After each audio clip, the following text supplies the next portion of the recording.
Squal Tanaya, Yatal Tanak Queen Koshaman, Kelley Queen Sna, Tanakancha Aslahan Okomeo, Hath and Squalun Queen Scotchnomia, Chen Quementomi Anitsti Squal, Titi. I just wanted to say good day, everybody, and it brings me good feelings to see you all here today as we start to open up for our session this morning. I'm thankful for this beautiful day. Just really wanted to welcome everyone to the Our Children, Our Way webinar series. This is the First Nation Child and Family Service Compensation Claims Process and BC Supports. So hopefully that's, I'm just looking for the numbers. If we wanted to wait for a few more people to arrive or just take it a little bit slow here. But I would like to start by introducing Michelle Morningstar Doherty from Our Children, Our Way Society, and I will pass it on to Michelle to open us in a good way. Thank you so much, Michelle. Thank you so much, Kelley. And virtual smudging to everyone this morning. I'm Michelle Morningstar Doherty, Cowessess First Nation in Saskatchewan. And I would very much just like to share with you that I'm sitting here on the beautiful territory of the beloved Squamish Nation, just right on the border of Tsleil-Waututh Nation. I was very moved yesterday to watch Joan Phillips, who is an MLA from Victoria, make a short statement yesterday at the legislature. And she talked about her grandfather, Chief Dan George, and she actually quoted him. And in that spirit, I would just love to welcome you all here, open with a prayer, and just to quote his words that she actually quoted yesterday. And also to say how grateful I am for Sunny Virk and all of those that are helping us through these times. We're all here together. So you just start by saying, Creator, grandmothers, this is your granddaughter, Michelle. Thank you for giving us another day on this beautiful earth. Thank you for all of those that have joined. May we all work in a good way for our children and our children's children. We've gone through so much together, and we will be as one when the time comes. So thank you so much. And the words I wanted to share from Chief Dan George, he says, "Oh, great spirit, whose voice I hear in the winds, I come to you as one of many children. I need your strength and your wisdom. Make me strong, not to be superior to my brother, but to be able to fight my greatest enemy, myself." Haichka OCM, all my relations. Thank you.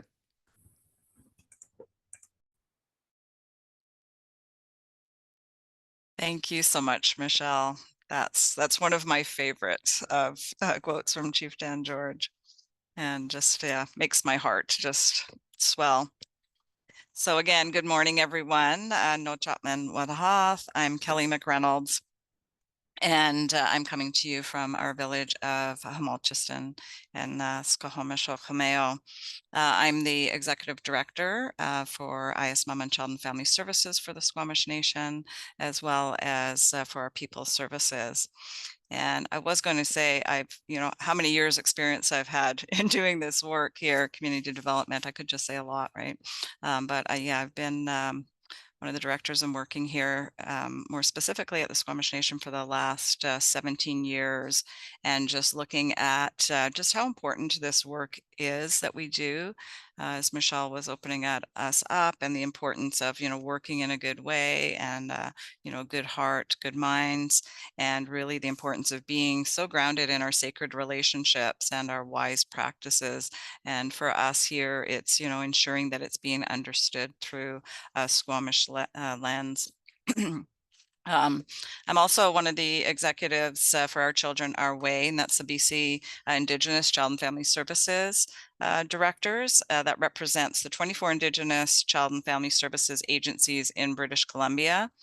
We work to ensure the best interest of Indigenous children that are to be met, and we advocate for systemic change to policy, practice, legislation, and funding.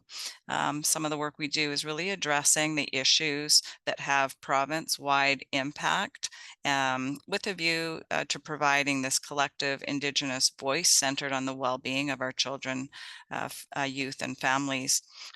We regularly share publicly available resources through our websites, including hosting monthly webinars and a yearly national conference.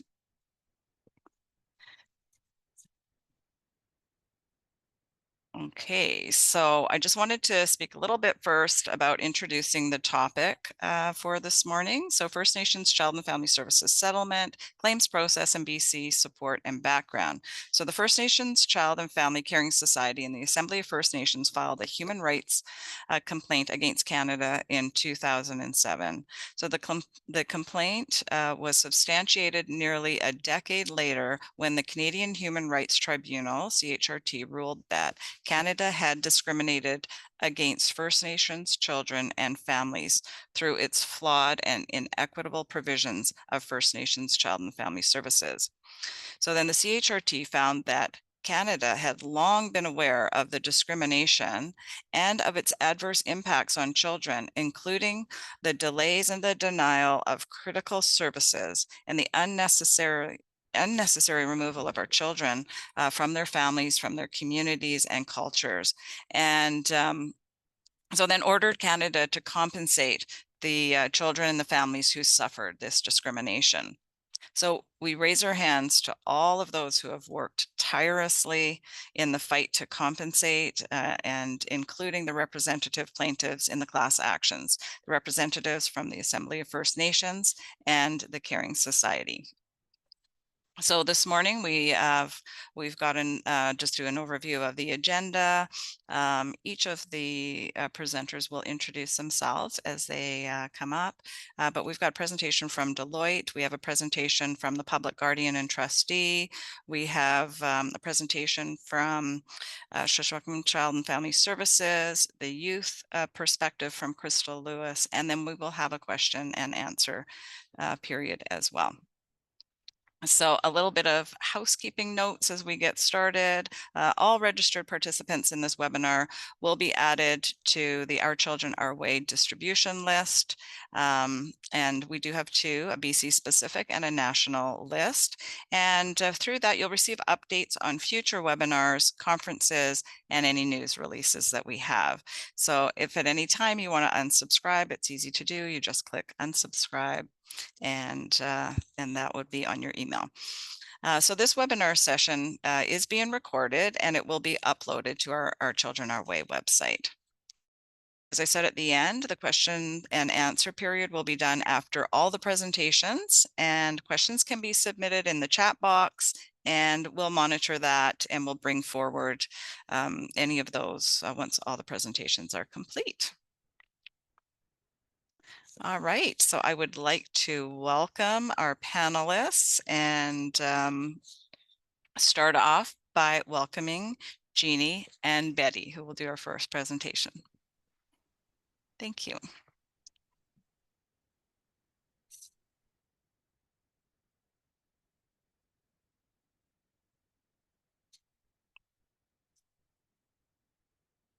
Do we have Jeannie and Betty on the line here?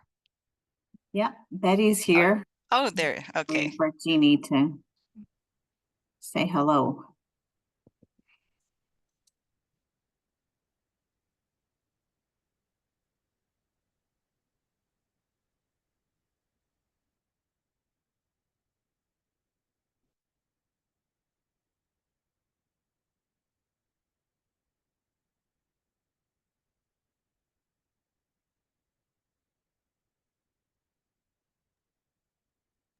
Hi, everyone. Sorry to butt in. I just wanted to let you know that on the top of the screen on the ribbon where it says view, You can actually just see the speakers as well as the presentation there. So just have a look. There's also multiple speakers. So when Jeannie gets here, we'll be able to see Betty and Jeannie very clearly. Thank you. Mhm. Thanks, Michelle. She must be having some difficulty. Did you want to introduce yourself, Betty? Yeah. Yeah. I'll take some time to introduce myself. Sure. My name is Betty Recollet. I'm a manager here at Deloitte. I live in Calgary and I've been here going on 22 years living in Treaty 7 territory, but I'm originally from Ontario, Thessalon First Nation. And I started working with Deloitte for the last year and 5 months. Working on the settlement specifically and with the liaisons across Canada. So nice to join you today, and we'll see how Jeannie's doing. Okay, thank you, Betty. Welcome.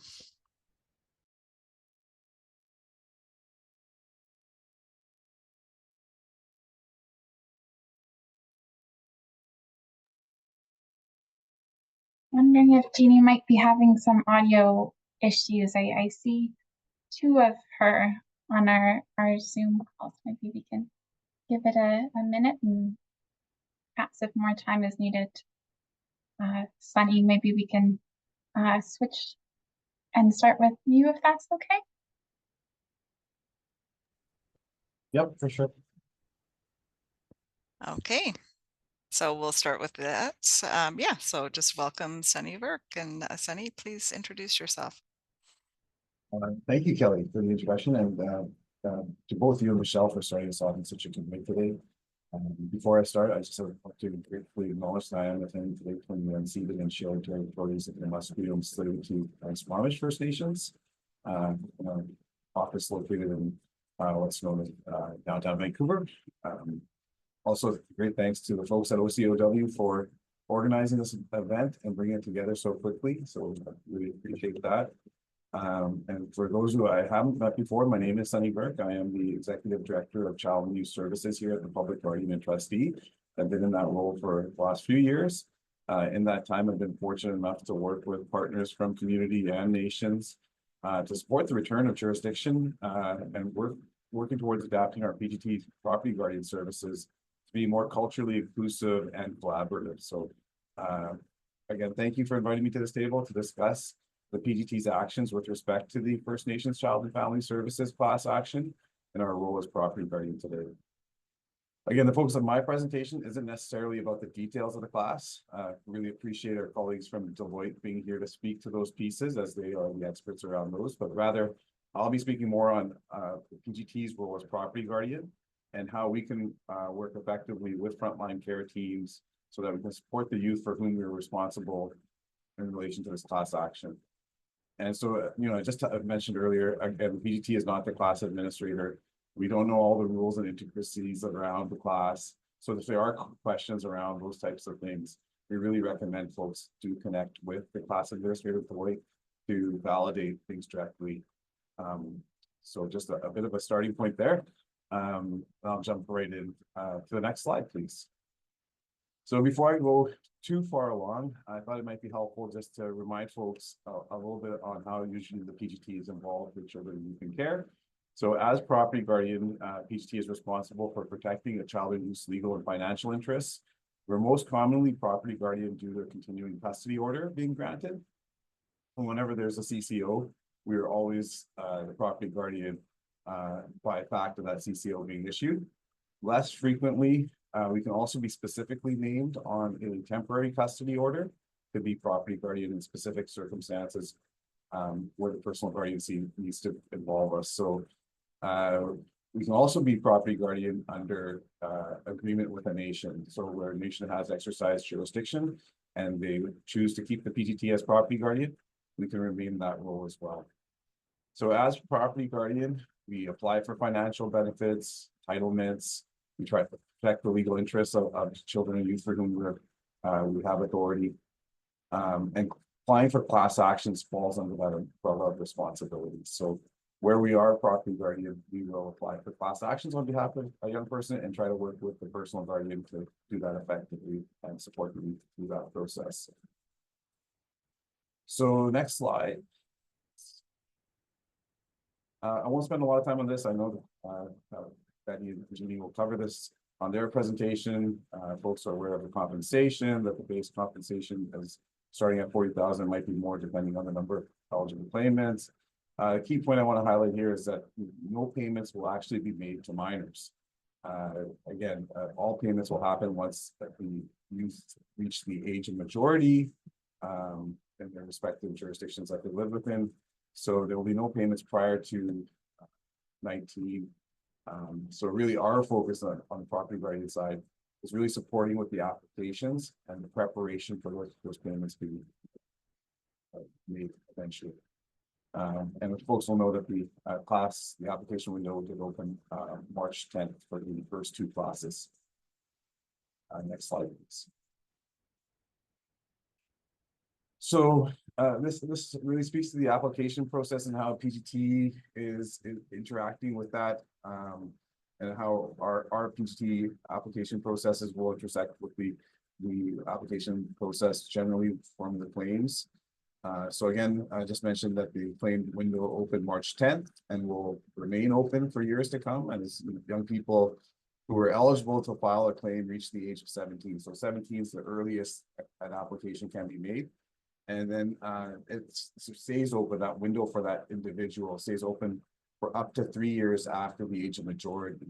So a young person will have theoretically up until the age of 22 in BC at least to complete an application. Where we are property guardian, we are going to complete that application before the age of majority on their behalf. So theoretically, the claim window will be open for some youth all the way to 2044. Think of it as someone born in 2022, they could potentially have until 22 years to complete. Their application window will eventually close in 22 years down the future. But again, so the PGT will have these processes in place to make these applications for a very long time to come. I think that's kind of the takeaway there. So we've been advised, and I'm sure Deloitte, our colleagues from Deloitte will speak to this, that ISC is building a database for the claims administrator to use and review applications against. That database will take some time to compile. It might be compiled over a period of time as ISC compiles that information from different sources. So again, based on our understanding, as we submit claims, if there is a match, they'll be adjudicated. But if there isn't a match, there might be a longer time period to do the adjudication. Again, I'll leave it for Betty and Jeannie to speak to those pieces. But if there is a hit and the claim gets paid out when a youth has turned 19, and if there is no hit, then the administrator will keep the claim active and check against the database while that's completed. So in terms of applications we submit at the PGT, we will only submit the applications where we are the property guardian for a First Nation youth who's over 17 years of age. In the case of PGT submitted applications, the administrator will reach out to us, the PGT, if the child is still under the age of majority and further information is needed to make a decision. So we'll kind of be the hub for those requests, as the applications are being adjudicated, and if there are needs for further information, we will work with personal guardians to provide that information. We'll reach out to the social worker to obtain that and provide that to the adjudicator for the applications that we've submitted. If the youth is an adult by the time claim gets adjudicated, then the claims administrator will reach out to the young adult directly. So that really speaks to why it's important for us to work together with personal guardians to share contact information for a young person as they reach 19, as we will provide that to the claims administrator so that they can contact them as adults. And just to be clear, PGT is only submitting applications for the child class for all of our First Nation clients. If a personal guardian feels that a young person would be eligible under the family class application, then we need to be notified of that and we will complete that application as well.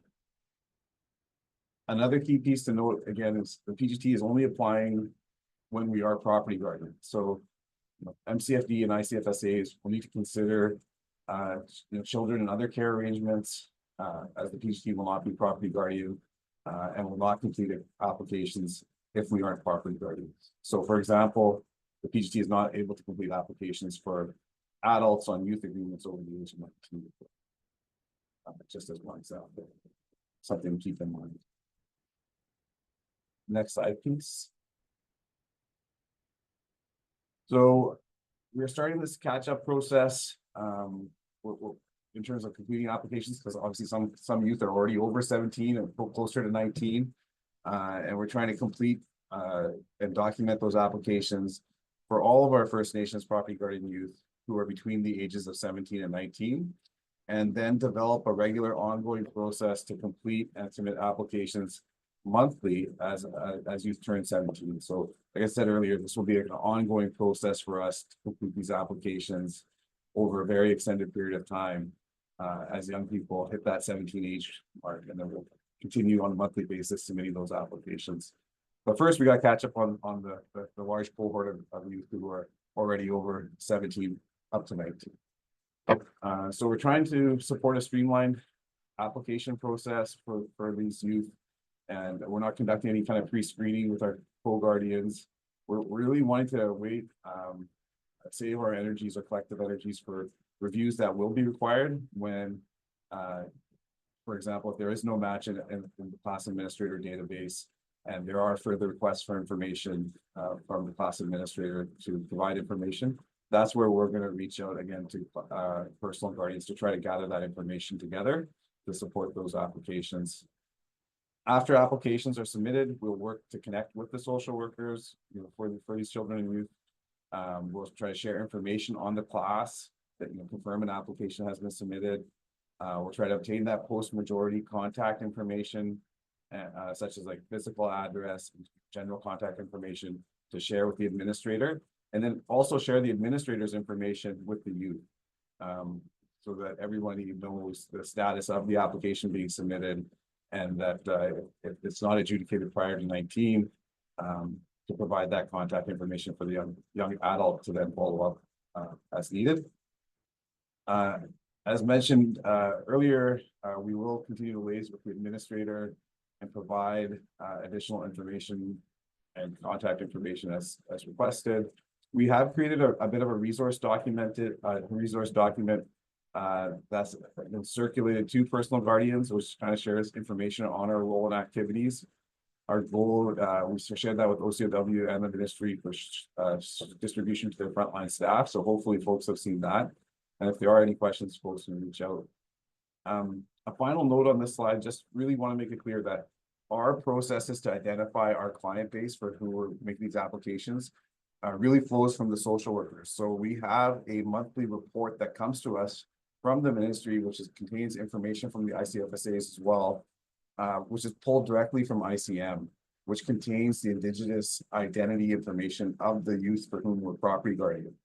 We would then extract that information into our systems, and we use that information to ultimately inform who we will be making these applications on behalf of.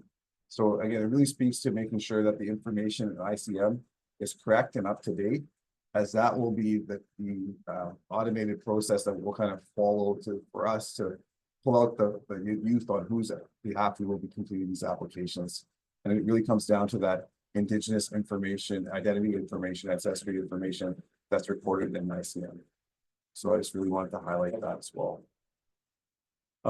Next slide, please. So once applications are completed, PGT will also try to provide other supports around the class action.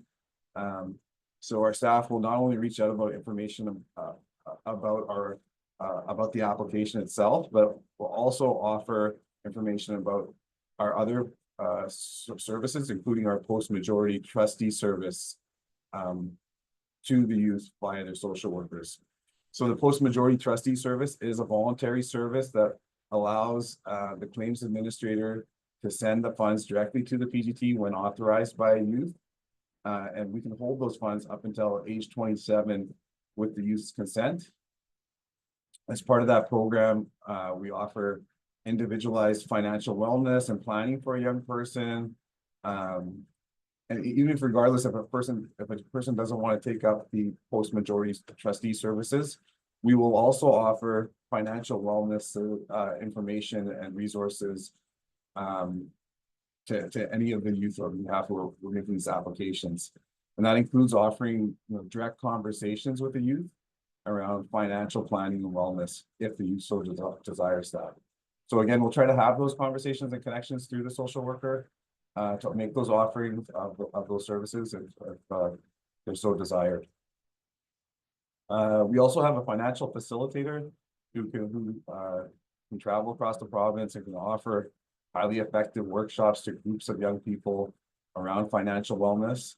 And OCOW is already helping us put together a bit of a train-the-trainer program for other professionals through that might come later in April or May as well for ICFSA staff. So again, those are just some of the other supports that we'll be providing around the class, and just trying to be as supportive as we can as we work together with frontline staff with ICFSAs to really meet the need that we've heard from as part of this process. So I think that's my last slide. And there's our email address there, cys@trustee.bc.ca. If folks do have questions or specific contact, you can reach out to Guardianship and Trust Officer. My email address is also my name is Sunny Virk, so my email address is svirk@trustee.bc.ca. If folks have questions for me, feel free to reach out as well. Thank you. Okay, that's great. Thanks, Sunny, for giving us the overview of in respect to how you're supporting the claims, as well as some considerations to the social workers and how this can be approached. So you've got their email if there's any questions there, but we will have questions at the end of the presentations as well. All right. Okay. I think at this point, we're going to actually circle back to Jeannie and Betty. I believe, Jeannie, I will pass it over to you if you want to introduce yourself and move into your presentation. Thanks so much. Thank you, Kelley, and thank you, Sunny, for stepping in while I was having technical issues here. So one thing I know about planning is everything rolls out as it should. So merci to Kelley and to our elder for the opening prayer, and to Kayla Swing for organizing this event, and to Our Children Our Way for hosting. My name's Jeannie Parnell. I'm DACF from the interior, from Northern BC, and I am the Northern Liaison for Deloitte. So thank you for that introduction, Kelley, about the First Nations Child and Family Services and Jordan's Principal overview. Next slide, please. So today we will be going over the settlement and the administrator. Who can submit a claim? It's available during the claims process. How the claims process works and what to expect. And finally, how to get ready for the claim. Next slide. What is the settlement? The settlement brings together, the settlement includes individuals harmed by discriminatory, underfunded First Nations and family services, and the lack of access to essential services through Canada's narrow application of Jordan's Principle. It brings together 3 organizations such as the Assembly of First Nations and Mushuam Plaintiffs and Trout Class Action. The compensation is a total of $23.34 billion for eligible class members. None of this compensation will cover the cost of administrating the settlement. Administration is funded separately through Canada. Next slide. Role of the administrator. The claims administration. The administrator is appointed by the court to build a claims process that is cost-effective, user-friendly, culturally sensitive, and trauma-informed to class members.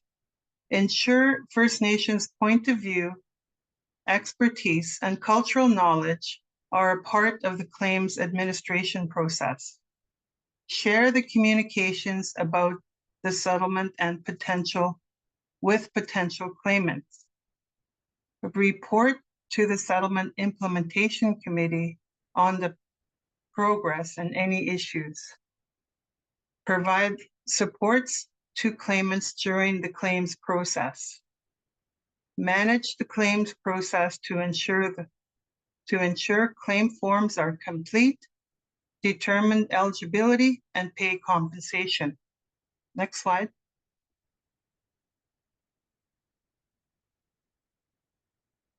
Who can submit a claim? There are phases in the class actions. There are 9 class actions included in the settlement. The claims period for each class will open in phases. The claims period for the removed child class and removed child family class opened on March 10th. The phased approach will help compensation to claimants to get compensation to claimants as quickly and effectively as possible. Next slide. So you could be a removed child class member and eligible for compensation if you are First Nations and were removed from your home between April 1st, 1991 and March 31st, 2022 by child welfare authorities. When you were taken from your home, you were a child under the age of majority at the time of removal. You or your caregiving parents or caregiving grandparents lived on reserve or in the Yukon. Indigenous Services Canada paid for your move to a foster home, group home, or another facility. Next slide. Removed child family class. You could be a removed child family class member and eligible for compensation if you were the caregiving parent or caregiving grandparent of a removed child class member. This means you are the removed child's biological or adoptive parent, grandparent, or First Nations step-parent, and you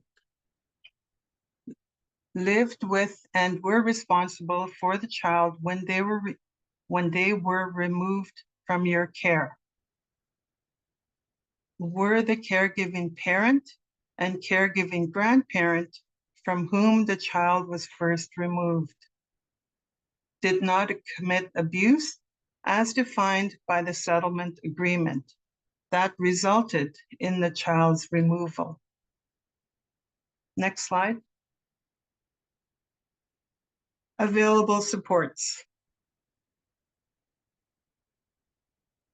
Supports offered by the administrator. Claims helpers. Help claimants fill out the claim forms. Find supporting documents. Understand the payment choices and appeal decisions. Functions in a way that is culturally sensitive and trauma-informed. Provides claimant-centered help and service coordination for extra support when needed.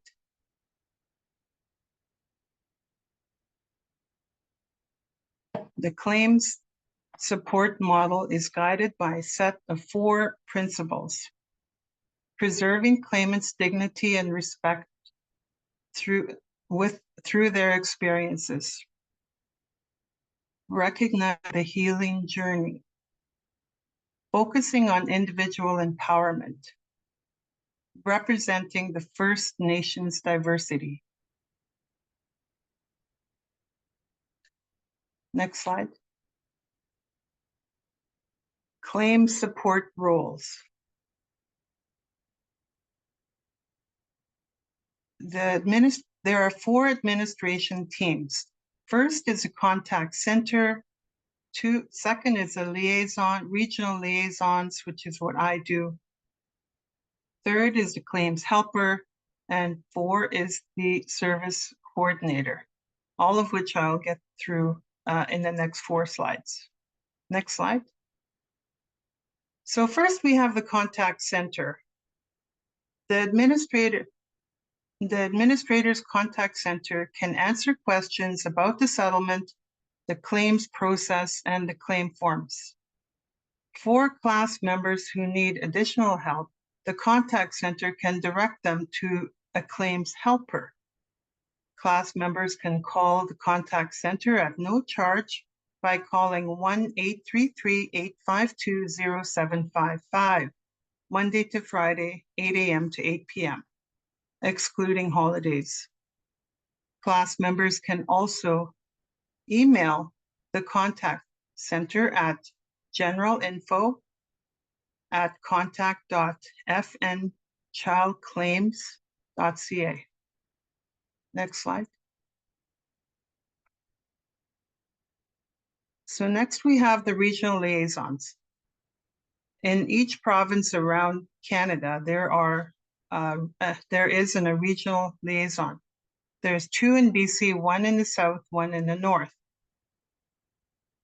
Given their experience and knowledge of the region and its communities, regional liaisons work directly with First Nations and First Nations organizations. They act as a point of contact with First Nations and First Nations organizations to ensure they are informed about the settlement agreement and the claims process, stay up to date on the settlement agreements administration, attend regional meetings and provide briefings on the settlement, share updates and progress, and answer any questions from First Nations leaders in the region. Claims helper. The Claims Helper program is designed to help all claimants who need additional support with their claim, including facing accessibility barriers, such as living with a disability, experiencing incarceration, housing insecurity, or other unique challenges. The contact center will refer class members to claims helpers. Claims helpers work directly with the claimants in person, where available, on the phone, or online at no cost. They will provide information about the settlement and the claims process. Help claimants who need additional support with filling out a claim form, finding supporting documents, and submitting appeal requests. Next slide.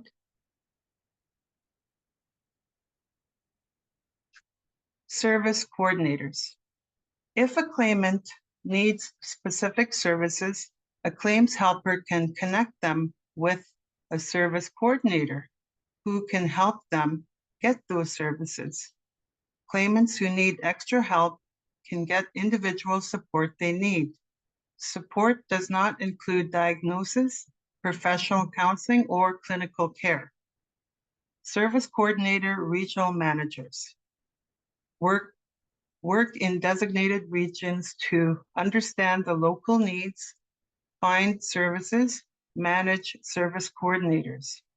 Service coordinators work directly with claimants to understand the services they need, find services available to claimants, refer claimants to these services.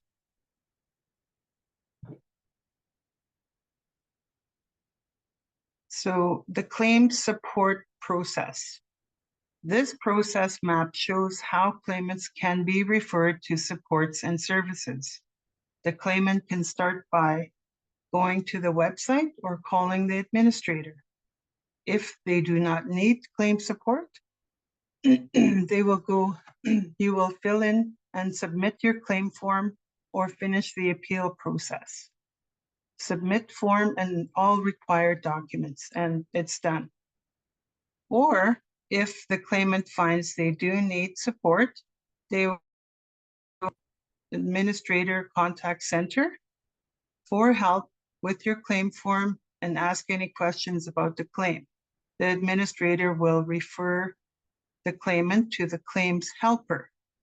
And the claims helper, if they find they need additional services, they will refer to the service coordinator. The service coordinator can refer claimants to services such as the cultural support workers, mental health clinicians, addiction support, health workers, social workers, youth peer supports.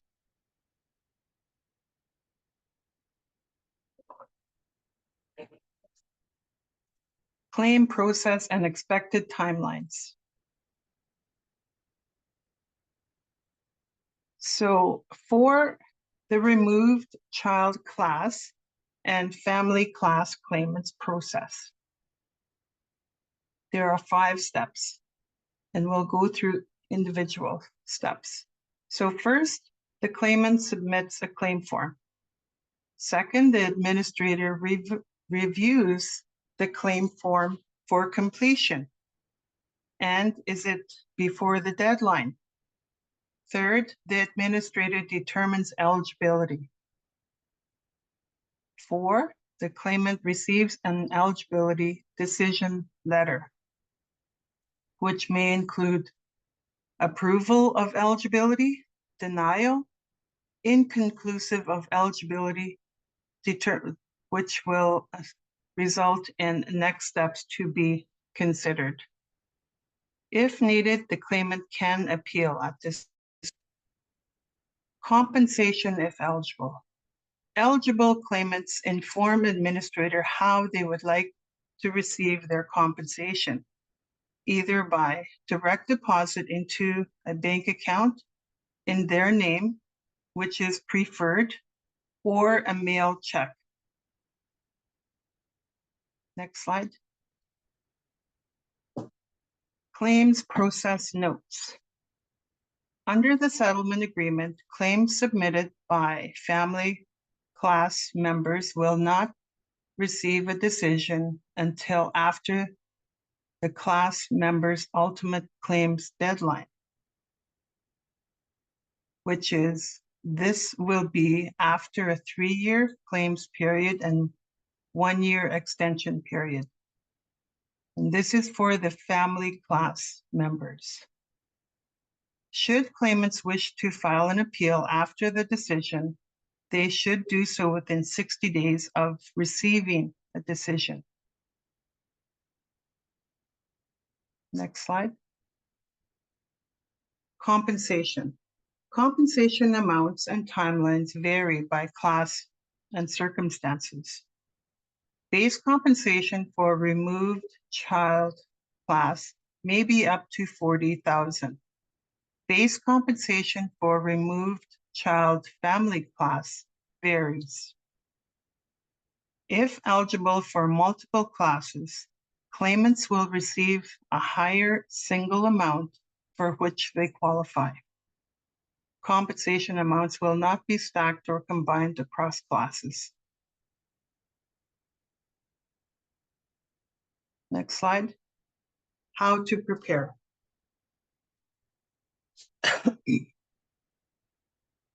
Things you will need for your claim.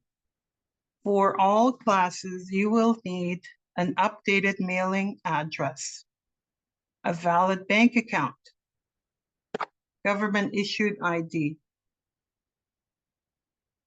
proof of familial relationship, and this would be for the removed child family class and representatives of removed child family class. Proof of representation. This is for representative of the removed child class and the representative of removed child family class. Information about the child's removal. So that would be for the removed child family class and representative of removed child family class. Next slide. Information for representatives. Representatives for removed child class and removed child family class. In addition to needing to fill out all required documents for removed child and removed child family class, representatives will also need a valid piece of government issued ID and documentation that supports your legal appointment to represent a claimant who is a person under a disability, for example, power of attorney or public guardianship. Deceased, grant of authority, such as a will or ISC letter of administration. If a claimant is deceased, a death certificate is required. Next slide. Important reminders. The first claims period opened on March 10th for removed child and removed child family classes. The periods for other classes will open in phases as the federal court approves each claims process. Check the settlement website for updates at fnchildclaims.ca. You will not need a lawyer to submit a claim. Legal information is available free of charge. Ask counsel and can be contacted through the administrator at 1-833-852-0755 toll-free. Be aware of fraud. No one should be asking for your personal information right now. If you get suspicious calls or emails, contact the administrator at 1-833-852-0755. Stay informed. Stay up to date on the website. You can unsubscribe at any time. Next slide.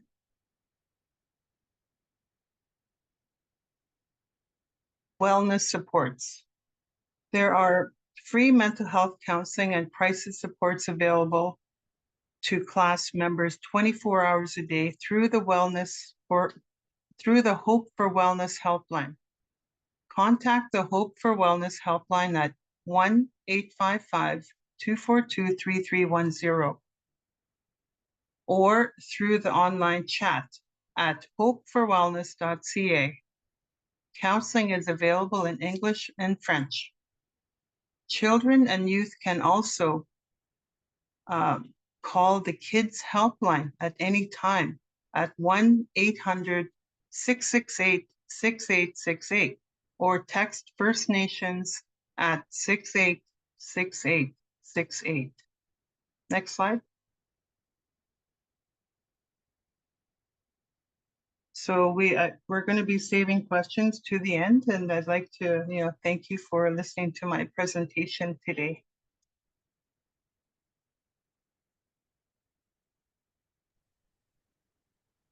Great. Thank you so much, Jeannie. That was, very informative, great overview of the process of the settlement and the who, what, and how, and just really the greater awareness to the communications around this. Really loved the reference and getting grounded in like principles and values, that kind of looking at recognizing healing, focusing on empowerment, diversity, and preserving dignity and respect, which are very, very important things to keep in mind as we work through and support our children and young adults through these processes. So that's great. Thanks so much. And as we said, we'll save the questions to the very end of all the presentations. And I would like to move on and bring Lacey and Stephanie into the next presentation. So if you're available. Yes. Can everyone hear me okay? Yes, we can hear you, Lacey. Hentla, why, hello, in Scw'exmx, Lacey McRae Williams, Yadik Shawinwin, good morning. Hi, everybody. My name is Lacey McRae Williams. I'm the community manager for Squamish Child and Family Services Society. I am coming to you from my office in Merritt, which is on Syilx and Inklakatma shared territories. I'm very excited to be here today. I'm a mother, grandmother, and I just want to share my gratitude for inviting us to present today on our approach to ensuring that we were able to support and get ready as well. I'd like to thank Michelle for your prayer this morning. I'd like to thank Kayla for all the amazing behind the scenes work that she's been doing, and Kelley for being the chair for this meeting. I'd also like to thank our elders. I was able to sit with them this morning and our culture team, so they helped ground me in a good way to come into this meeting. And I had to laugh a little bit, the reminder that we're in coyote territory, as I opened and had trouble with my audio. So that was a nice reminder to keep us humble this morning. So thank you. I'll turn it over to Stephanie. Thanks. Henkla Y and Scw'exmx, Stephanie Tarand, or Stephanie Dishnakashun, Métis Nia, Laura Nicola, no weekend. My husband is Jack Sterling Moses, and my parents are Darlene and Ken Tarand. No weekend de la territoire, Keosh Chia Intlakatma Pe Ilk. Doshk Khan for Squamish Child and Family as the community planner. And I'll take it back to Lacey to share from sort of that Indigenous Child and Family Services perspective, what we've been doing as an agency to support our staff and our relations, the community members we support through this claims opening and compensation process. Thank you. Next slide, please. So this is what we'll be going over with everybody today. We just wanted to share an overview of how our agency and organization is organized. So that will give you an idea of how our teams come together internally and collaborate to support relations. We'll share the timeline and our approach on how the different teams, like I said, have come together and in order to prepare in a good way and where we take our guidance from. We'll go over the internal supports that we provided to staff and are continuing to do, and then the training and communications materials that we've created, and then outline the roles and responsibilities as we support our relations through this process. Next slide, please. So we wanted to give you an overview on our org structure here. So if you focus on the center, we serve 5 communities plus urban. So we serve Coldwater, Lower Nicola, Nowayich, Shakin, and Upper Nicola bands, as well as urban in the Merritt area. Everything we do is guided by our communities. So they're represented by the board of directors, and we have representation from all 5 communities. And then this is facilitated and guided through our executive director. Through our executive director, we then have the teams internally. So we have our HR team, we have our prevention services team that includes family wellness, youth wellness, and child wellness, and they really support that one-to-one work.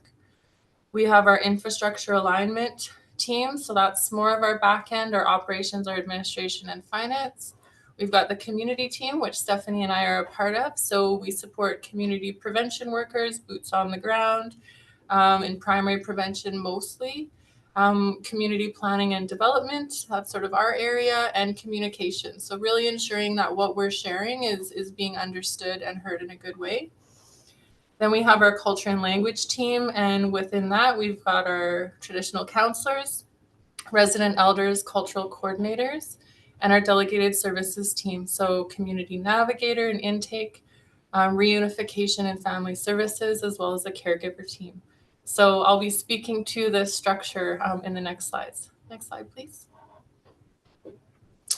So this was our approach and our timeline. So going back as far as 2023, we crafted a newsletter, and there was a section regarding compensation, as we knew this was going to be coming, and we wanted to ensure people were aware, at least at a high level at that time.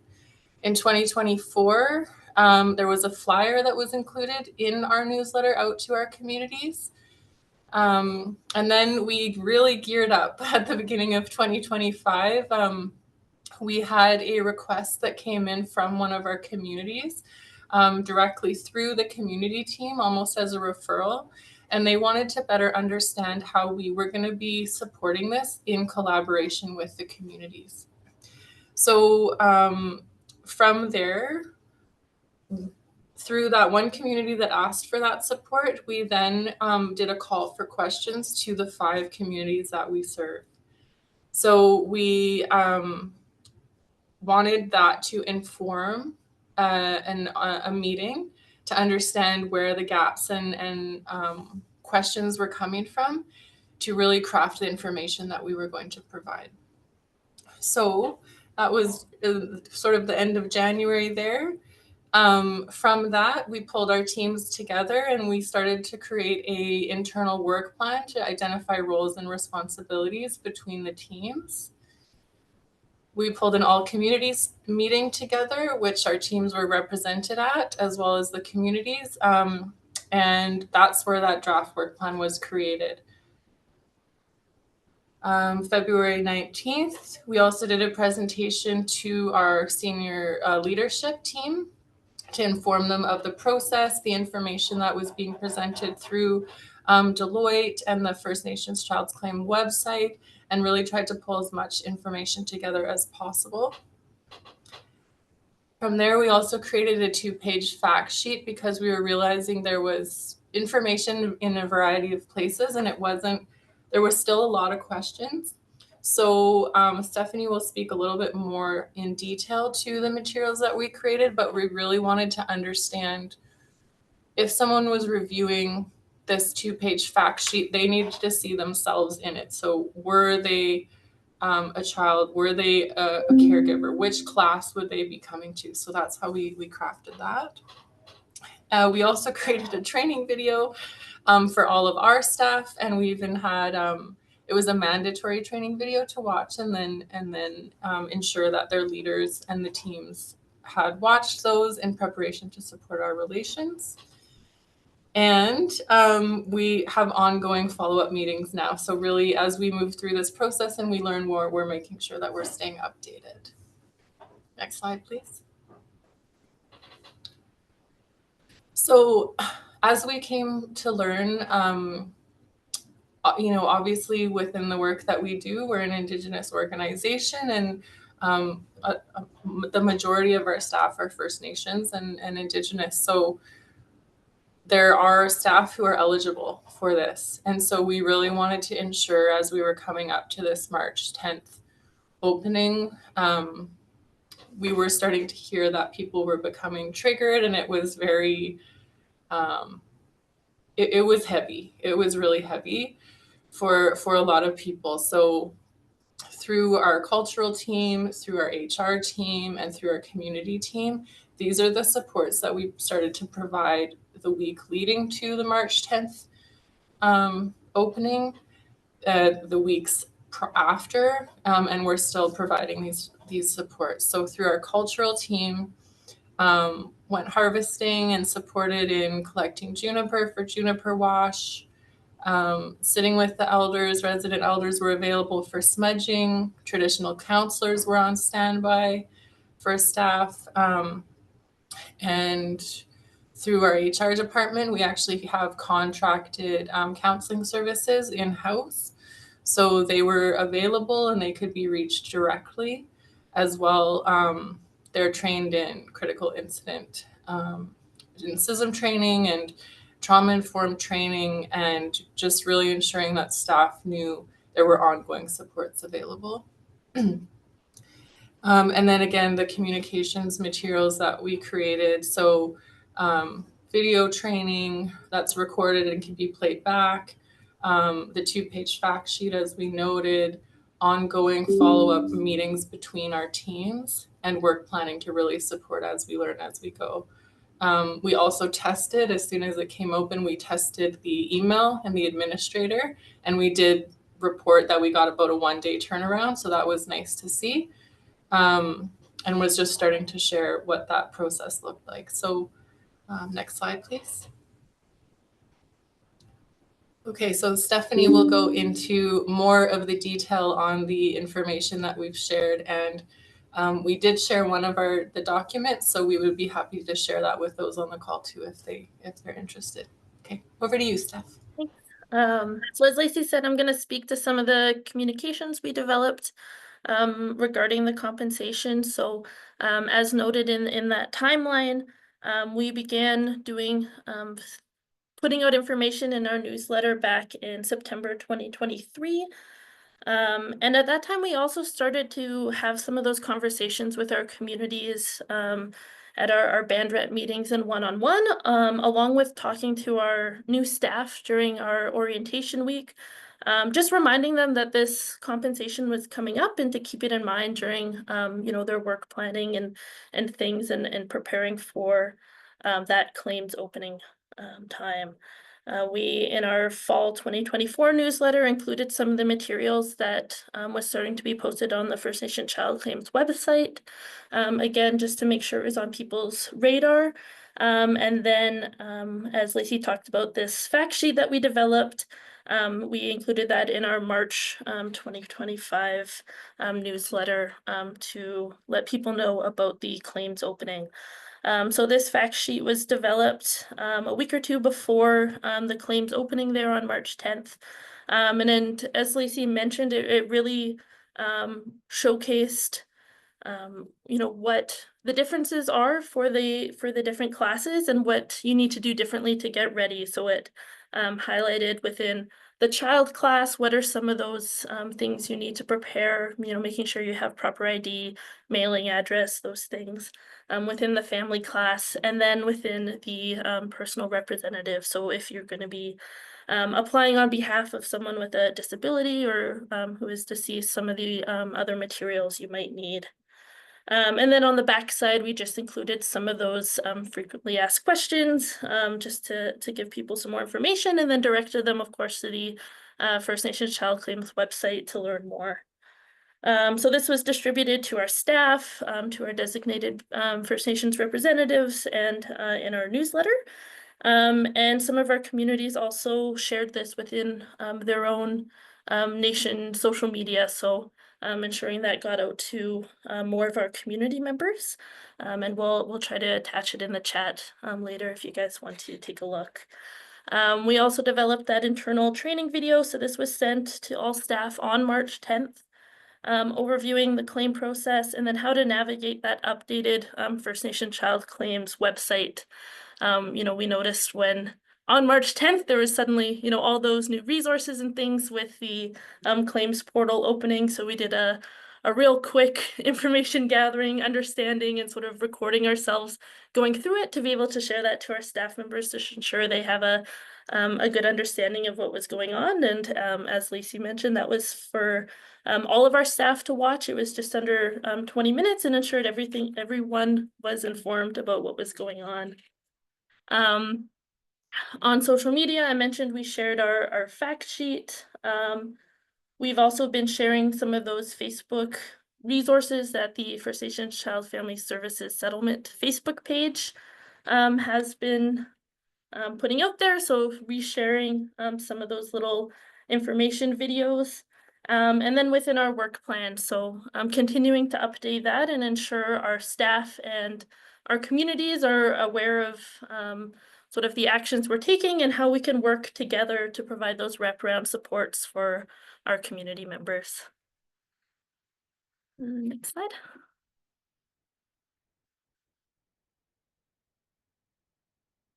So within our, our work plan and our conversations and our teams, we really had roles and responsibilities across the organization and how we were all going to pull together to support our relations, our community members. So the administration team began compiling a list, going through some of our historic documentation of the people that we know that will be eligible for the class action or should be eligible.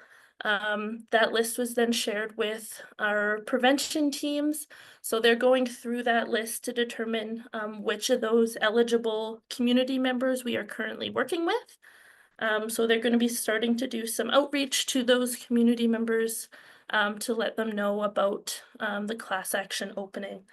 The list is then going to get shared with our delegated services team. So they're going to review which of those community members we still have contact information for that might not be working one-on-one with our prevention teams, but might still be connected to us and supporting some of that outreach. And we also dedicated a point person within the delegated services team to be able to support relations that need some extra help navigating the claims process or connecting to a claims helper. Next slide. As mentioned, the community team, we've supported a lot of that initial information gathering, doing that research and communications, that work planning and ensuring that wraparound supports through all of our teams and our communities.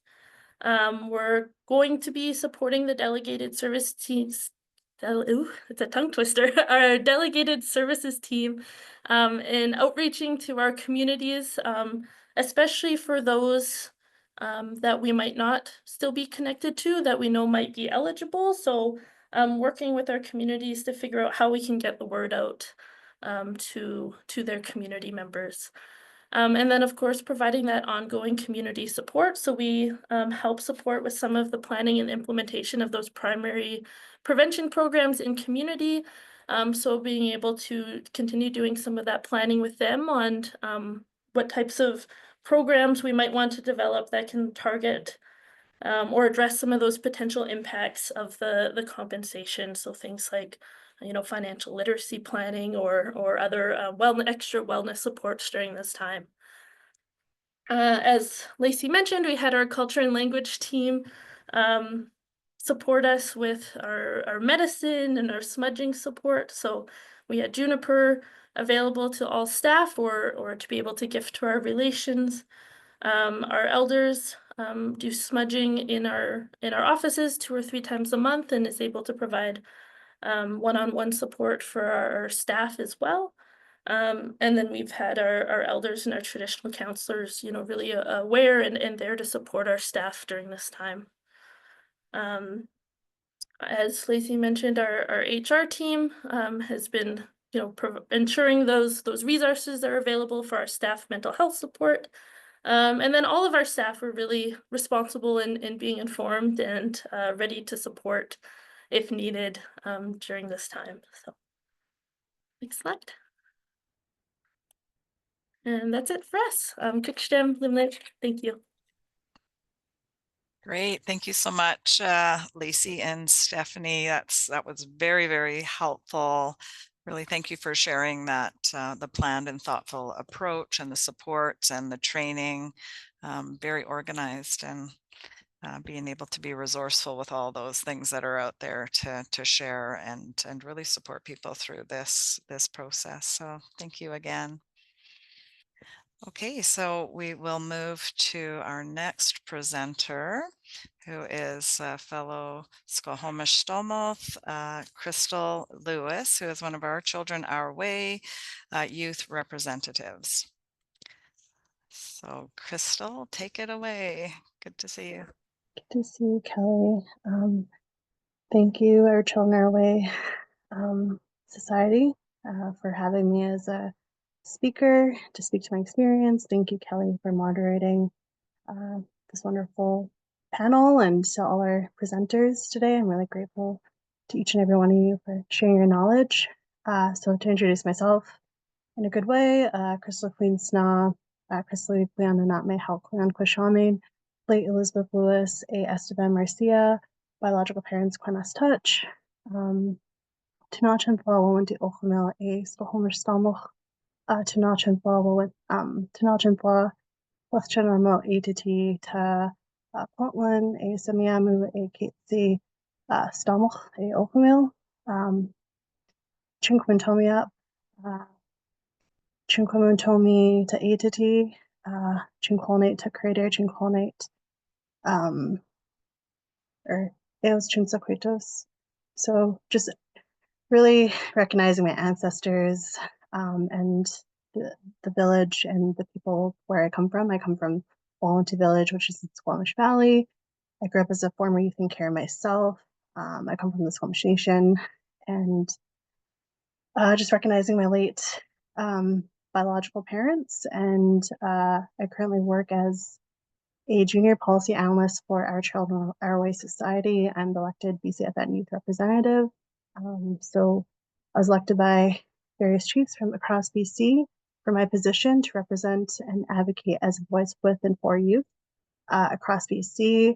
My portfolio is on intergovernmental and international, I want to say relations, but it's not technically in the wording, but, and yeah, just so grateful to be here again. And I recently graduated from the Harvard Business School executive program. So I shared that just to inspire our youth in care to keep going, keep following your hearts and intuition, and, keep learning and, continue on in a good way. And I was a former youth in care with Ayás, Méńmen. So that's how I know Kelley as well. And so very grateful for all their support over the years, and so much more. But to jump into my presentation now, so thank you for making space for me. I'm actually going to walk you through quickly the settlement process. I'm going to share my screen. And this is a mock. Sorry, I'm going to go here and program. So are you able to see my screen? Just give me a thumbs up. Yes, Yeah. we are. Okay, perfect. So this is the mock. This is not obviously my personal information. This is just something I'm just showing you so you know what it looks like. And just to provide some insight on what it looks like, and some barriers that, or some clarification and insight that I wanted to provide as I walk you through this. So in this scenario, I'm Donna Biden, and this is my birthday. So this is the first page. So I'm applying for the removed child class, but I'm also applying. So what I thought was interesting is that you can apply for multiple, and I know this was, it's mentioned on the website. Of course, I can't advise on anything. I'm not an expert on this. I can only speak to my own experience.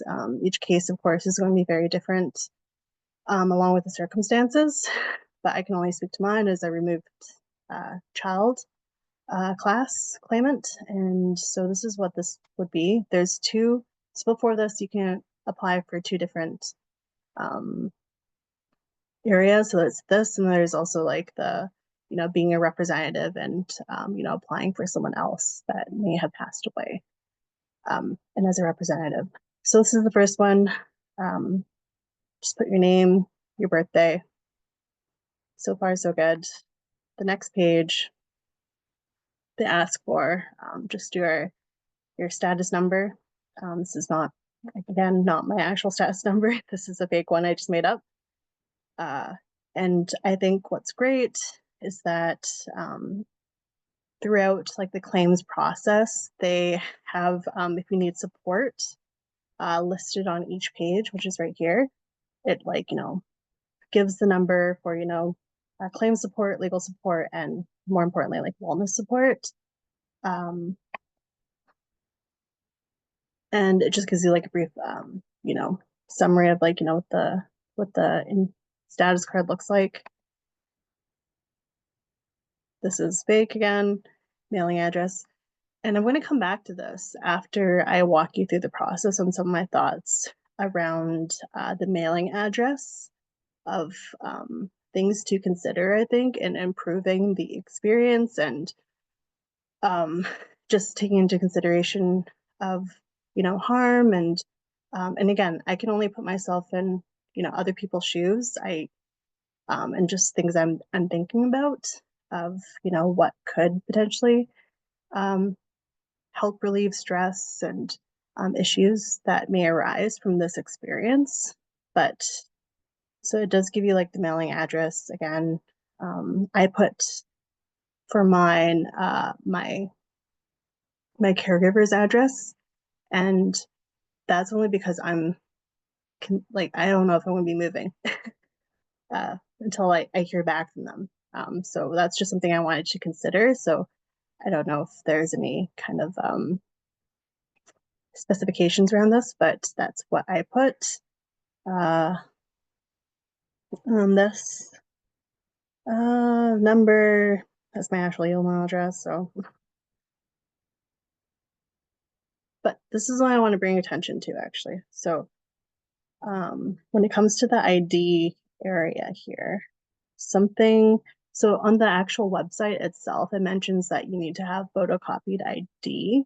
However, if you go here to helpful tips for uploading your government identification, it mentions like, you know, ensure the image is cropped and straightened, include both the front and back of the ID if applicable. So I think one way of making this more clear and concise is just like, you know, mentioning that, you know, here that there should be a photocopied ID just so that's consistent.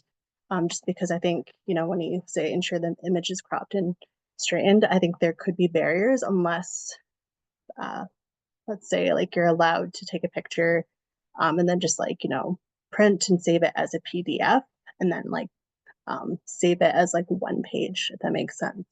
So I'm just thinking for like consistency wise, that could be create some confusion just in case someone's not actually reading the website. But I highly encourage everyone to go through the requirements just in case, because things could change. And that's something I did mention in the video that I documented just for consistency, because I think that would help, you know, save some time, especially for administrators as well, who are going through all these processes and then have to send out like, you know, emails or just documents about like, you know, hey, you need to like resubmit this photo ID for this reason. So I think that would help with consistency again. And let's see. And then here, so as you can see, it's just like basically like 4 main areas you need to get through. So the details about the removed child, the government identification ID of removed child, the privacy release and acknowledgement, and then you review and submit. So we're in review and submit. So this is the note from the administrator, basically like, you know, just asking you to consent to release your information to all these parties and, you know, or as a representative. And then here, I think just for a little bit more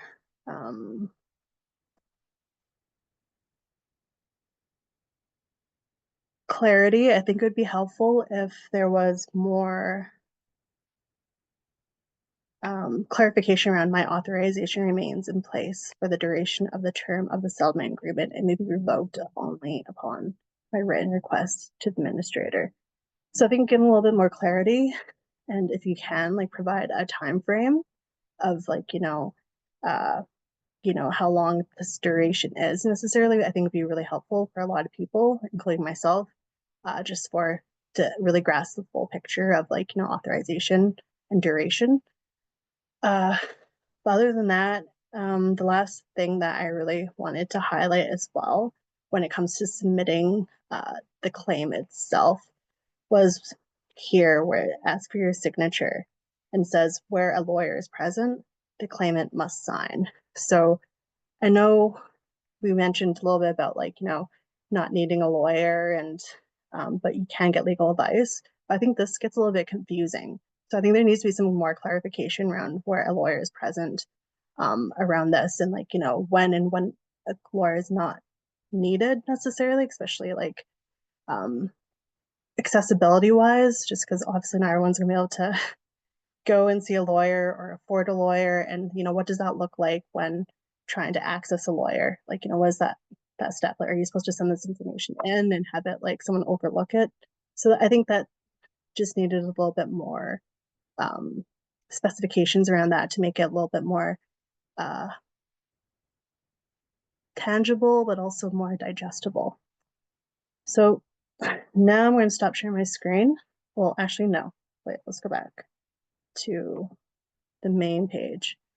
So my other thoughts too, and I'll speak a little bit more into it afterwards, is I think, and I promise I'm going to speak about the pros as well. I don't want to feel like I'm just giving all this like feedback and insights and recommendations. There's been pros, but I think, and so if you go here, it does mention support. So if you go to the support, it mentions the mental health and wellness support there.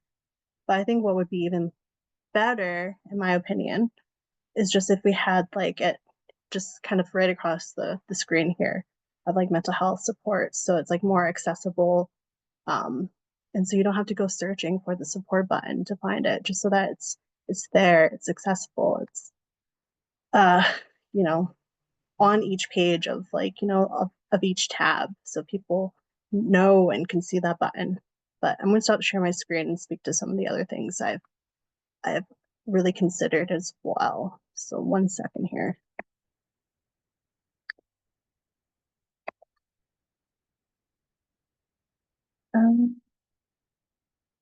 Okay, so going back to my notes.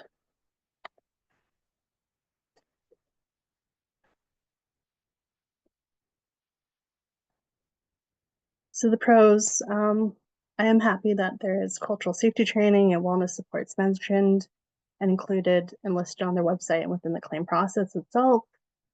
I love that the administrators have made it as simple as possible. And I say this mindfully and gently, just because, again, each experience and each challenge will be different for each person. And I do like that you can apply for an extension, and it does mention that in the requirements. And that the administrators are able to look up your information. So I had spoken to Ayás McReynolds, because something that I had anticipated beforehand was like, what if like, let's say like, they ask for, information around like, when I was removed from my home, and when I was removed from care, what date specifically were you removed? And that was something I was worried about. And like, overturn of, how long it would be able to get a hold of like, a social worker or from the agency to be able to access that information from my file that was most likely in storage. And so when I did ask them, they so gratefully told me that, actually all you have to do is put in your information, and, they'll be able to look it up once you submit your claim, and they're just asking you for like contact information, etc. And so that made my life a lot easier. Even though I would say it was a fairly straightforward process, I am aware that, that's if you have everything aligned, like your documentation, or if you have like documentation for like a loved one that has passed on. So for myself, my mom and my brother had passed on from fentanyl overdose. So I'll also be applying for a claim. And I say this mindfully and gently, and put out a trigger warning there, but that, that whole process itself of being able to apply for someone that's deceased could definitely take a long time, especially if we're working within a deadline of 3 years. So 2028, which is what's listed on the website itself of like how much time you have to submit a claim before, asking for an extension for certain circumstances. And again, that's specifically for the removed class. I'm not sure so much about the deceased class because I can't fill out the information. I can only look at it. But from my experience of going through an estate, and as I'm sure a lot of you know, it's a pretty long process, especially if you're still waiting for ISC to reach out to you about an estate that's currently within their holdings. So being able to appoint an administrator, which has to be, on consensus with your family or in consensus with your family, that could take quite a long time. But also being mindful that, on top of them, if your family doesn't want you to handle the estate, then ISC will handle the estate, and then it's on their time, and they need to distribute like the assets from that estate.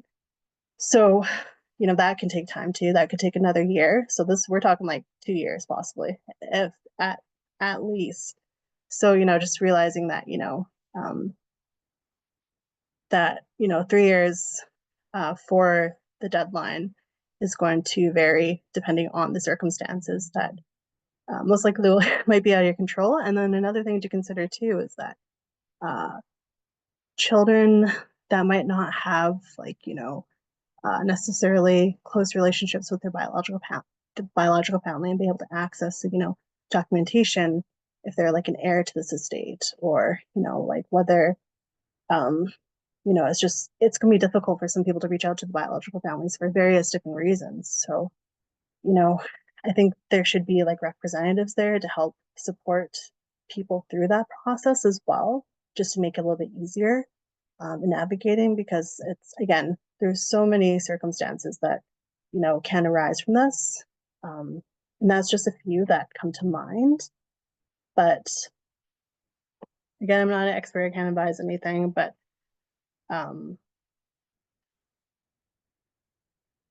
yeah, there's some people I can imagine who don't have family support while going through this process, and everyone's at a different place in their journeys.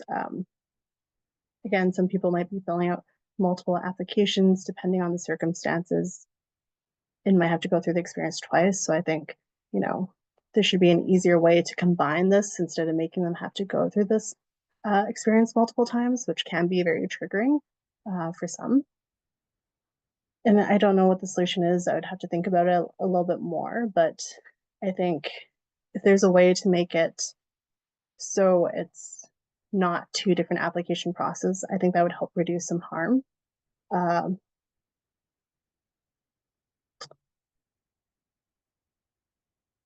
So I'm just reading through.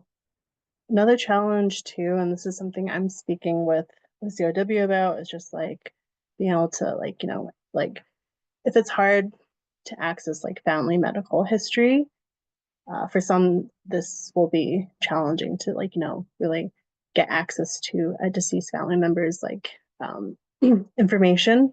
Documentation could be challenging as well.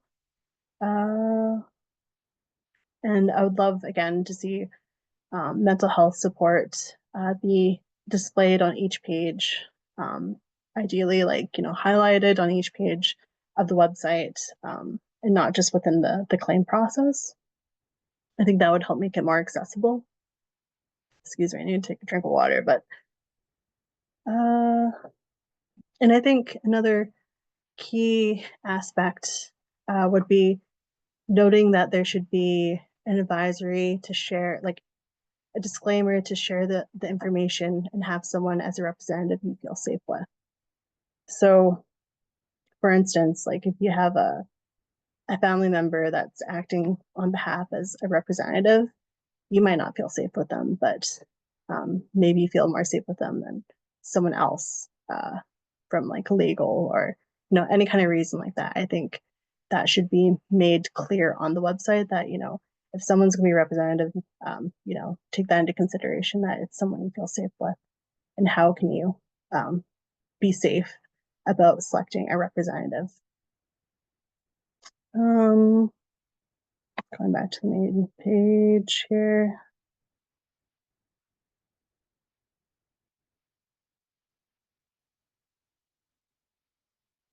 And yeah, in my video, I also advise people again to continue to review the requirements in case things change. I know some of our presenters mentioned that our information on the page is up to date. Perhaps a disclaimer on this would be helpful. Just letting them know that, you know, the information is up to date, but still advising them to, you know, keep checking the requirements. So, you know, what may be on there today could differ from 1 year from now. And I also thought it was interesting too that, and really appreciated that through the claims process, they mentioned age of majority differs from province to province. So that's something to be mindful of as well when submitting a claim.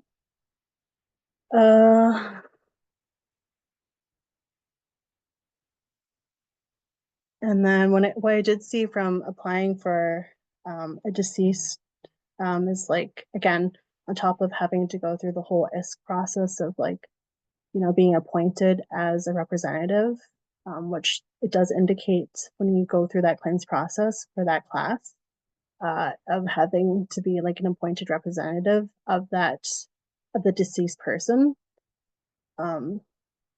On top of like, you know, the wait times of like, you know, dealing with the estate with ISK is considering, you know, the time it will take to probably have a legal representative fill out the rest of the claim process, such as an attorney. So when I was like looking through it, after you get past the part of like, you know, I'm applying as a representative, it does ask you to have someone to legally be able to fill out the rest of that claims process. So just keeping that in mind for, you know, timeframes and timelines that you're working within and how long this process could take, something that to be mindful of. And I also worry about the youth who don't want caregivers to apply. I feel there's not a whole lot of information being shared about that in that process itself. So I'm hoping that in the coming months, you know, there will be more talk about this and more awareness around it, because I don't feel like it's being talked about enough, in my opinion. But I also think a video of going through the claims process would be helpful, of like, you know, kind of like what I showed you, having that listed on the page and what each different claim process looks like, just so people can refer to it. I think this would help in reducing wait times and, you know, in consideration of capacity with administrators. I think that could really help a lot. And again, I mentioned the whole idea about the photocopied ID. So making sure you mention that within the claims process just for consistency. And about having a lawyer be there when you sign the confidentiality and acknowledgement. And I also want to lastly bring attention to, like, you know, really honoring and really thinking about and recognizing the children that do stay in a lot of unsafe homes, because that is like, if you've been moved from multiple different foster homes, like that's the family you have, like it's the only family you have. So a lot of children don't always speak up or speak out about their experience because it's the only family they have, and they stay within these unsafe homes for that reason. So please keep this in mind while doing this work, because I feel that's also not talked about enough. And so, you know, that's something I'm very, very passionate about advocating for, and feel that it needs to be spoken to.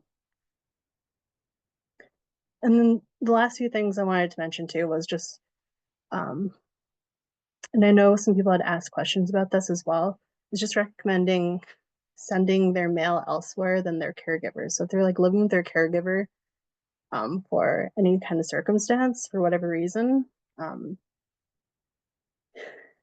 I feel it could make it tricky if, like, you know, they're receiving mail about this process, and let's say, like, you know, they have no other person, like, you know, they don't have their own mailing address, or they're not staying in a shelter, etc. And they have to send it to that address. So just like, you know, recommending and providing solutions of like you're sending their mail elsewhere, for that reason, to help relieve stress and any challenges that may arise from that, from a family perspective. And then lastly, just having something about wait times, I think, on the page too, of like how long, because I haven't actually called administrator yet. So I don't know how long that wait time might be, but just having it listed on the website, maybe I missed it, but having it listed like how long wait times might be, or having maybe like a chat box that pops up and saying like, this is how long the wait times are right now if you want to contact an administrator. Or maybe just having a chat where people can ask general questions, but not like legal advice. So those are some of my thoughts around the claims process. But again, I do appreciate how accessible or how straightforward it is, as simple as it can be. But yeah, thank you for your time and for hearing me out, and I'm happy to answer any questions. And yeah, thank you again. Crystal, honestly, it's just, I really appreciate the love and care and considerations that that you've just shown in experience, just sharing your experiences, the challenges. It's really helpful to walk us through the process too, and sort of look at some of those things that might be a little bit more helpful, in navigating through some of these kinds of forms and claims process. It can always present its challenges, but it was great for sharing the good things about it as well, right? So we want to, I know it's there's so many emotions and feelings that can come up. So being there for one another and being able to be as helpful as we can in this process is the best way. So thank you again so much for sharing that. Okay, so we have probably about 20 minutes now. We can move into some of the questions and answer period. And I'm going to get, with the help of Kayla, we will sort of go through some of the questions. I can just read out the question, and if some of the panelists would like to answer those, that would be great. So the first question here is, what about the claimants who have passed away? So I guess a little bit more detail. I know, Crystal, actually you spoke a little bit about that, but I don't know if there's any sort of more fulsome kind of answer that we can give about some process for those that have passed on and that class of individuals. Hi there, it's Betty here. We do have 4 forms on the website, and 2 of them are, deceased child class members and the deceased family class. So there are forms for, that group, and what's needed is, the death certificate, any other information, like a power of attorney or will, or, that will also be needed when you fill out the form. So it's on the website. Thank you. Okay, thank you. If I can just jump in. Absolutely, Sunny. Yeah. Yeah. For children in care, obviously, they're not going to be able to administer estates on their own, right? So if a personal guardian finds out that they might have an entitlement as an heir or beneficiary to an estate, to the class action, they can reach out to us at the PGT, the social worker, and we'll work with them to try to identify who should be the administrator. That's the first step. Crystal was speaking to as well, to be authorized to administer an estate. And it really comes down to, again, this is not, I'm not 100% clear on the details here, because we're engaging with estates team and trying to learn more about their processes. But essentially, I think one of the primary factors is if that person ordinarily resided on First Nation territory or not. That will determine if ISK is going to be would be a potential administrator of the estate. So if no one else came forth through ISK processes, essentially. So we can kind of help be the hub and try to determine that. We also have an estate administration department within the PGT to administer estates where there isn't anyone else who's going to take that on. But that would not apply to individuals who lived on First Nation territory, deceased individuals who would have ordinarily resided on First Nation territory. But again, our team can kind of help navigate that to figure that piece out with the social worker based on the information that they have. But our team would essentially would not be administering the estate. We would try to connect you to the right person who should administer the estate. Hopefully that helps. Very helpful. Thank you. Okay, the next question is, what is the alternative for those who may not have an updated mailing address? On the website, on the remote child form, there is an option to have an alternate address. So it could be a friend's house, another family member, the friendship center. So there is an option for an alternate address. Good, that's great to clarify. Okay, next question. Is there a streamlined process for claimants to access the information about their removal, like stated the date, from where, and placed with whom, or do they have to do a FOIPA process? For the child claimant, they don't have to have any information on their file, just, their date of birth, their name, their status card. For the family class, there is a part that asks for the month and year that your child was removed. As far as I know, on that form, you don't need a full history. And I'm not an expert in child welfare services, so I don't know what streamlined services are out there. Okay.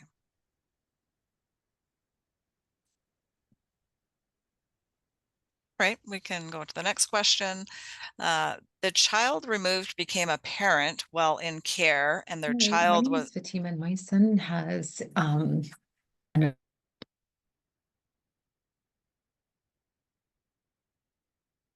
Sorry, did somebody else have an answer in there for the previous one? No, I think she was just on the phone. Oh, okay, sorry. Okay. The child removed became a parent while in care, and their child was removed. So that's the parent claim for the removed family class as well. Yes, if they are still within the dates, they can apply for the child and as a parent. Okay. And I'll just add on that one, PGT is property guardian, and if the personal guardian social worker is aware that this situation occurred, to let us know at the PGT, and we will complete that application on their behalf as their property guardian, as the property guardian of the parent. Okay. Next question. Many of the children we work with were removed at birth and removed at the hospital. Some of the parents were on reserve and some were homeless. Would these two scenarios still qualified for the removed child class? I think this is start to get into the layered of sort of unique circumstances as well that we may come across. It is pretty unique, and I don't have a full answer for you. The criteria is if you were a child removed from your parent or grandparent. Yeah, I can't answer if a child was removed at birth or from the hospital. That's a whole entirely different question that I would have to take back to our leaders to see what we can do. Yeah, that would be great. I think, yeah, just to get a little bit more clarification around those pieces would be helpful. Thank you. Thanks, Betty. Okay, next question. I have youth who are asking if they are eligible if they requested to be emancipated and were then supported under YEGS until their 19th birthday.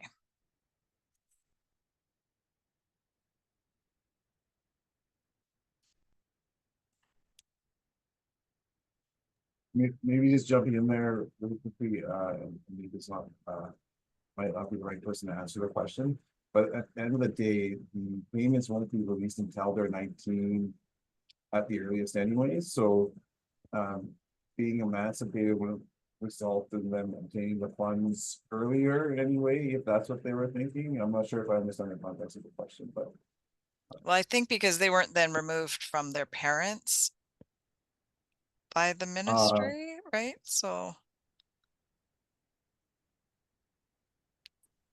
that's the way that I'm hearing your question as well, Kelley, because for a youth agreement, that's voluntary for the youth to come forward to ask us to support them. Maybe that's a question for. It would be Betty good to to get a decide. little bit more clarification, Betty. I'm not sure if we can get clarification on that one too. Yeah, you can send a question to me and I'll take it back to our leaders. Yeah, I just we don't, will. I don't know your short form VAG or something in there. Right, In that yeah. question. And I don't see the question on the chat or the. Okay, yeah, I think that would be a good one to share with everyone too. So Kayla and I will put some of those questions together, the ones that we just want to do a little bit more follow-up on.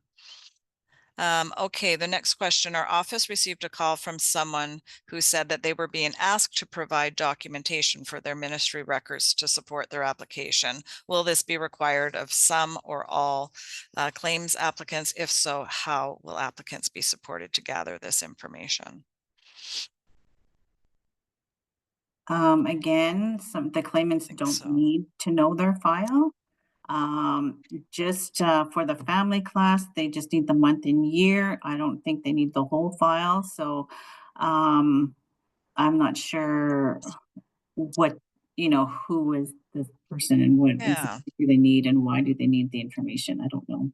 I mean, maybe to the person who asked this question in the chat, if if you know the difference between, like, if it was the family. I asked the question. Yeah, I don't know what sure, type of claim they were applying for, but I just don't know if all of the family would remember that information, like which exact month and year and whatever. And this person had been apparently asked to provide this information. So the challenge is then to get those records, you'd have to go through FOIPA. There's a long wait. But then if they get the records, then are they supposed to look through their own records? And it just seemed like an onerous process to put in an application. The month is not mandatory, the year is. So if you know the child was removed when they were like 3, you can kind of backdate and give a really good estimate on the year.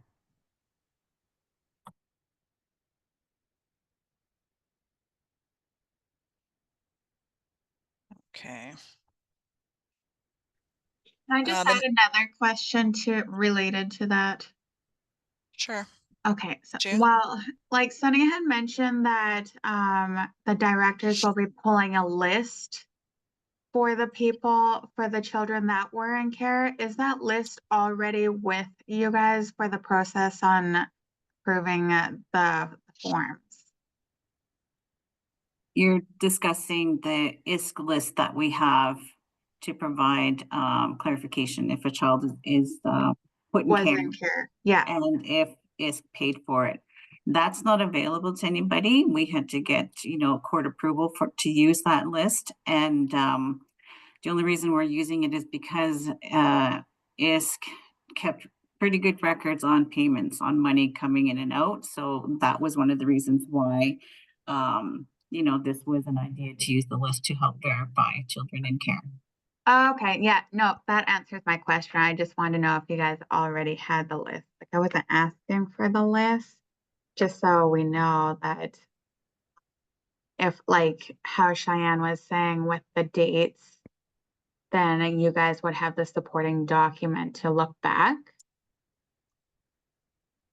Yeah, if Cheyenne can give a really good estimate on the child, but then you would need the name, date of birth, status card number to help verify that information. Okay, thank you. All right, the next question is, once an application has been submitted, what is the time frame for receiving compensation? I can't give you a time frame. That's not in my realm. We can bring it back to the adjudicators and try to get a best guess for you. But I'm hoping that, if it's pretty straightforward, it shouldn't really take that long to get a payment. Okay. Can you explain the reason for claimants only being able to submit at age 17 and not sooner? There is concern that the significant gap between this being ruled out and when some children can apply puts this at risk of being forgotten. Is there anything in place to ensure that these eligible minors are reminded when they're able to apply?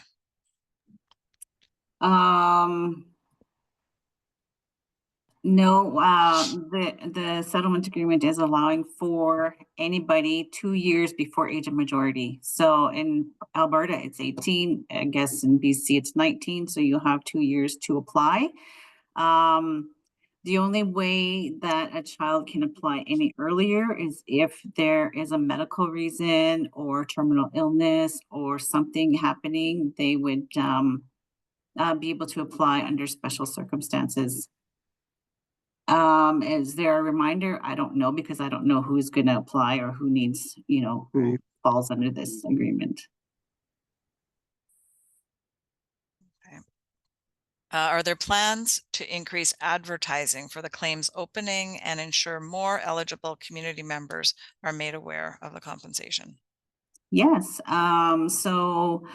Communication media, it's gone through, radios, TV, social media. There's a ton of ways that this communication is getting out there to everybody. We have a community toolkit that's being mailed out to all of the communities across Canada and organizations that we have on our list. And if you fear that OCOW is not on the list, we can make sure you're on the list. But there is a massive, a get ready and a launch campaign that we've done. So there should be a ton of information out there. Yeah, so Facebook, Instagram, yeah. Excellent. Can I interrupt again? Sorry. Like with the list, is the ministry part of on that list, like with the directors and social workers, like are they going to be helping out with the kids that are currently still in care? Like with the forms? So like, are you asking if there's communication with? Yes. Yeah. Ministry? They know what we're doing. They're aware of the settlement. We've met with different ISK organizations or provinces, and so we are keeping in contact with a lot of people. If you think that a certain child welfare office should be on the list or needs information, please let us know. We can add them. Okay, thank you. Crosby, is that your question as well? Is how your agency is on the list? Yes, I just want to make sure that our agency is on the list because we work with the original question around the hospital removal was mine as well. The majority of our children are removed at birth from the parents at the hospital. So I don't know where to connect with to get a more solid answer for that. I know Betty said she needed to look into that, so I don't know how to get a more solid answer for that question. And yes, is our DAA on that list? Thank you. I'll work on getting a list of the children taken from the hospitals or get an answer for you. The community toolkit is on our website, fn12claims.ca. Some of it will be updated, some of it's going to be added to, but I'm glad that we have this kind of forum, so it lets you all know that there is information on our website and it's constantly updated. Excellent. Thanks, Betty. And I think Kayla I think that's all the questions that we had here in the chat. Were there other questions that had come up, or certainly we can do a more comprehensive review of the questions and those areas that we wanted further clarification on. We'll work with Betty and those on the panel to be able to get the answers back to everyone here. Thank you, Kelley. It would be great to have all of the questions, and and if you want me to take back recommendations on our Wednesday claims form and the presentation that Crystal did, I can send that back to our leaders as well. Okay, that sounds great. All right, so I guess that brings our discussion and our webinar session to an end for today. So I wanted to thank you all for joining us here, and just the note for the next upcoming webinar is creating a framework for practice rooted in Indigenous ways of knowing and being, and that's on April 23rd. So I have just a quick question. When Betty was giving us Yeah, absolutely, Crosby. her web address, it kind of glitched, so I didn't hear it all. FN as in First Nation, child claims with an S, .ca. Do you want me to type it in the chat? I'm also sorry, I had another is. question too. I just wanted to know, with that fact sheet, is that free for us to use? The FAQ on our website? Yes, it is. The one that, I think it was the one that Lacey shared, that was shared in the chat. Is that from the website? No, so that's the one that we put together for Squamish Child and Family. Yeah, we're happy to share it out. Again, just remember, we are also not the experts. That was our best attempt to pull all of the information together. And we're probably going to be doing an updated one. So I would maybe reference it as a template for maybe what can be created within other First Nations agencies as well. And we're happy to share samples, but please tailor it to your communities. That would be my best recommendation. All right, thank you. Yeah, appreciate that, Lacey. Yeah, honestly, it's very helpful that you've actually gone through all of this and created some of those things. And that's just, yeah, I mean, we might as well share that around with each other. And then, as you said, we just tailor it to our own communities and who we're working with. Okay, so again, wish you all well. Thank you for joining us this morning, and safe travels to everybody. Wachokio.